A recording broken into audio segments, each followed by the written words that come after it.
Sa isang malinis na campus, mas masarap mag-aral at maglaro. Pero paano kung maging marumi ang paligid?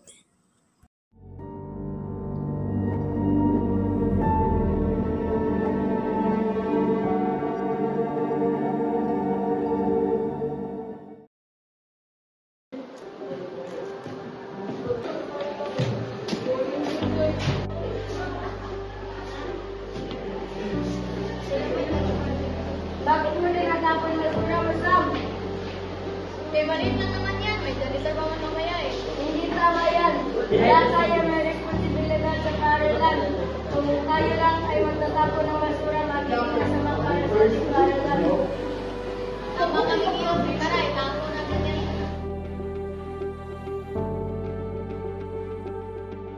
Oo, bata.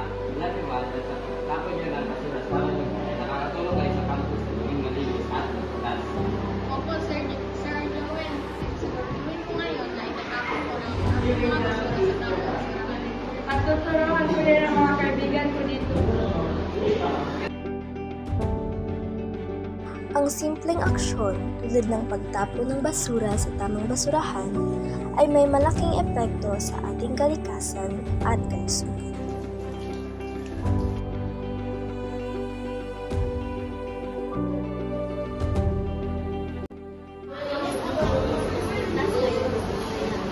Kaya, simulan na natin ang tamang gawain ngayon. Tandaan, ang kalinisan ay tungkulin ng lahat. Para sa isang ligtas, malinis at maayos na paaralan, maging responsable sa ating kapaligiran.